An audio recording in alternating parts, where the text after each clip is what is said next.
ಎಲ್ಲರಿಗೂ ನಮಸ್ಕಾರ. ನಾನು ಮುನ್ರಾಜ್ ಮಾತಾಡ್ತಾ ಇದ್ದೀನಿ, ಮಡಿವಾಳ ವಾರ್ಡಿನ ಕಾರ್ಪೊರೇಟರು. ಹಾಗೆ BTM ಕ್ಷೇತ್ರದಲ್ಲಿ ಇರ್ತಕ್ಕಂಥ ಗಣಪತಿ ದೇವಸ್ಥಾನ ಚಿಕ್ಕ ಸೌದತ್ತಿ ಅಂತೇಳಿ ಈ ಭಾಗದಲ್ಲಿ ಮಾಡಿದ್ದೀವಿ. ಅದರಲ್ಲಿ ವಿಶೇಷವಾಗಿ BTM ಕ್ಷೇತ್ರದಲ್ಲಿ ಇರ್ತಕ್ಕಂಥ ಶಾಸಕರು ಮತ್ತು ಮಂತ್ರಿಗಳಾದಂಥ ಮುಜರಾಯಿ ಸಚಿವರಾದಂಥ ರಾಮನರೆಡ್ಡಿಯವರ ನೇತೃತ್ವದಲ್ಲಿ ಈ ಭಾಗದಲ್ಲಿ ಗಣಪತಿ ದೇವಸ್ಥಾನ ನಾವು ಪ್ರಾರಂಭ ಮಾಡಿದ್ದೀವಿ. ಹಾಗೆ ಒಳ್ಳೆ ಪೂಜೆಗಳನ್ನು ನಡ್ಕೊಂಡು ಹೋಗ್ತಾ ಇದೆ. ಹಾಗೆ ಈ ನಾಡಿನ ಜನತೆಗೆ, ಯುವಕರಿಗೆ ನಾನು ಹೇಳೋದಿಷ್ಟೇ, ಗಣಪತಿ ಬಹಳ ವಿಜೃಂಭಣೆಯಿಂದ ಮಾಡ್ತೀರಾ, ಬಹಳ ಶ್ರದ್ಧಾ ಭಕ್ತಿಯಿಂದ ಮಾಡಬೇಕು. ಯಾಕಂದ್ರೆ ಈ ಪ್ರಪಂಚದಲ್ಲಿ ಗಣಪತಿಗೆ ನಾವು ಫಸ್ಟ್ ಪೂಜೆನ ನಾವು ಸಲ್ಲಿಸ್ತೀವಿ.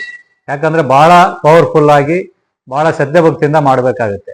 ನಮ್ಮ ಯುವಕರಿಗೆ ನಾನು ಹೇಳೋದಿಷ್ಟೇ, ಹಿಂದೂ ಸಂಪ್ರದಾಯ ಪ್ರಕಾರ ನಾವು ದೇವ್ರನ್ನ ಯಾವ ರೀತಿಯಲ್ಲಿ ನಾವು ಪೂಜೆ ಮಾಡ್ತೀವಿ, ಈಗ ಎಲ್ಲಾರನ್ನೂ ಕರೆದು ಒಳ್ಳೆ ವಿಜೃಂಭಣೆಯಿಂದ ನೀವು ಮಾಡಿದಾಗ ಅದರಲ್ಲೂ ಕೂಡ ಬಹಳ ಶ್ರದ್ಧಾ ಭಕ್ತಿಯಿಂದ ಮಾಡಬೇಕಾಗುತ್ತೆ.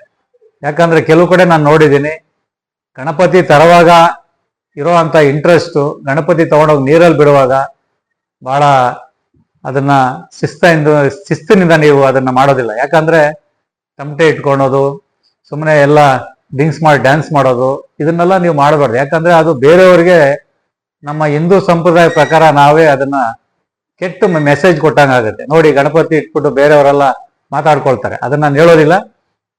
ಹಿಂದೂಗಳು ನೋಡಿ ಯಾವ ರೀತಿಲಿ ಕುಡ್ಕೊಂಡು ತಿನ್ಕೊಂಡು ಗಣಪತಿಯನ್ನ ತಗೊಂಡೋಗಿ ಈ ತರ ಎಲ್ಲ ಮಾಡ್ತಾರೆ. ನೀವು ಶ್ರದ್ಧೆ ಭಕ್ತಿಯಿಂದ ಮಾಡಿ. ಯಾಕಂದ್ರೆ ಗಣಪತಿನ ನೀವು ಎಷ್ಟು ಶ್ರದ್ಧೆ ಭಕ್ತಿಯಿಂದ ನೀವು ಯುವಕರು ಪೂಜೆ ಮಾಡ್ತೀರಾ, ಯಾವ ರೀತಿಲಿ ನೀವು ಆ ದೇವರಲ್ಲಿ ಭಕ್ತಿಯಿಂದ ನೀವು ನಡ್ಕೊಳ್ತೀರಾ, ಅದೇ ರೀತಿಲಿ. ಯಾಕಂದ್ರೆ ಪ್ರತಿಯೊಂದು ಮನೆಯಲ್ಲೂ ಕೂಡ ತಂದೆ ತಾಯಿಗಳು ಮಕ್ಕಳ ಮೇಲೆ ಡಿಪೆಂಡ್ ಆಗಿರ್ತಾರೆ. ದಯವಿಟ್ಟು ತಪ್ಪುಗಳನ್ನ ಮಾಡೋಕೆ ಹೋಗ್ಬೇಡಿ.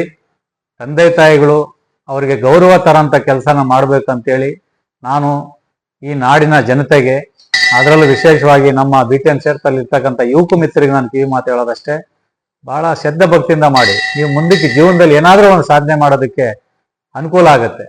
ದೇವರುಗಳು ನಾವು ಮಾಡೋದು ದೊಡ್ಡದಲ್ಲ, ಅದನ್ನ ಯಾವ ರೀತಿಲಿ ನಾವು ಶ್ರದ್ಧಾ ಭಕ್ತಿಯಿಂದ ನಡ್ಕೋಬೇಕು ಅಂತೇಳಿ ಅದು ತಮಗೆ ಗೊತ್ತಿರಬೇಕು. ಯಾಕಂದ್ರೆ ಸುಮಾರು ಜನ ಸೇರಿ ಮಾಡ್ತಾರೆ, ಯುವಕರು ಬಹಳ ಹುಮ್ಮಸ್ಸಿಂದ ಮಾಡ್ತಾರೆ. ಅದರಲ್ಲಿ ಒಳ್ಳೆಯವ್ರನ್ನ ಆರಿಸ್ಕೊಳ್ಳಿ, ನೀವು ಹೇಳ್ಕೊಡಿ, ಒಳ್ಳೇದನ್ನೇ ಹೇಳ್ಕೊಡಿ, ಒಳ್ಳೇದನ್ನೇ ಮಾಡಿ.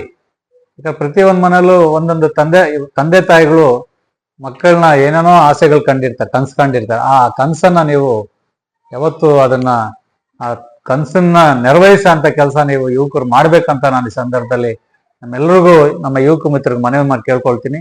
ಶ್ರದ್ಧಾ ಭಕ್ತಿಯಿಂದ ಮಾಡಿ, ಗಣಪತಿಗೆ ಒಳ್ಳೆ ರೀತಿಯಲ್ಲಿ ಪೂಜೆ ಮಾಡಿ.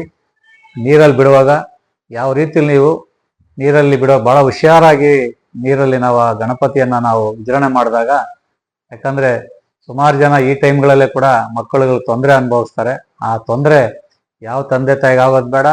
ನೀವು ಬಹಳ ಶ್ರದ್ಧೆ ಭಕ್ತಿಯಿಂದ ನೀವು ಮಾಡಿದಾಗ ಮಾತ್ರ ಗಣಪತಿ ನಿಮ್ಮೆಲ್ಲರಿಗೂ ಒಳ್ಳೇದು ಮಾಡ್ತಾನೆ ಅಂತ ಸಂದರ್ಭ ಹೇಳಕ್ಕೆ ಇಷ್ಟಪಡ್ತೀನಿ.